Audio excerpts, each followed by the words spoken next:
Баршаңызға қайырлы күн. Менің каналыма қош келдіңіздер. Сіздермен бірге Эльмира Мажитқызы.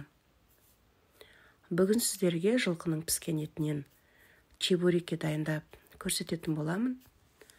Ең алдымен піскен етімізді ет тартқыштан өткізіп, үстіне жарты кеседей су құйып, араластырып дайындап қоямыз.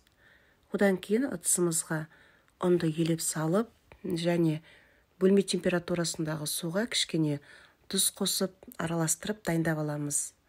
Одан кейін чебурекидің қамыры жұмсақ әрі дәмді болу үшін дүкеннің 20% қаймағынан бір ас қасық қосып, ұнға араластырамыз. Одан кейін жаңағы дайындап қойған тұзды суымызды құйып, ұнның басын біріктіріп, жұмсақ қамыр илейтін боламыз.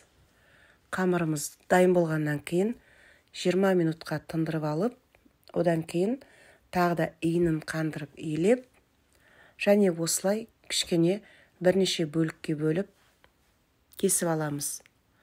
Одан кейін осылай екі жағына ұнды сеуіп отырып, жұқа нан жаятын боламыз.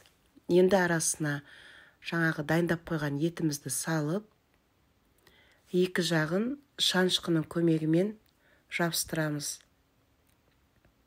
Чебурекиді дайындағанда ас содысын немесе қопсытқышты қоспай-ақ, осылай ұныңыздың көлеміне қарап, дүкеннің 20% қаймағын қосып, бір қасық немесе екі қасық қосып, жұмсақ қамыр елесеңіз, қамырыңыздың өзіндік бір ерекше дәмі болады. Және піскеннен кейін өте дәмді және жұмсақ болып шығады. Міне чебурекидің барлығын дайындап, осылай жан-жағын жабыстырып дайындап алғаннан кейін, қызып тұрған табадағы майға екі жағын аударып отырып, алма-кезек қызартып, пісіріп аламыз. Егер де менің каналыма тіркелмеген болсаңыз, каналыма тіркеліп, лайк басып, осы видеоны соңына дейін қарап, сіздер де дайындап көрсеңіздер болады.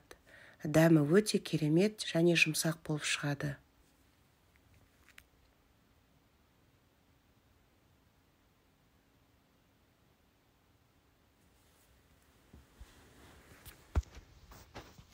Міне осындай жұмсақ әрі дәмді чебуреки дайын болды.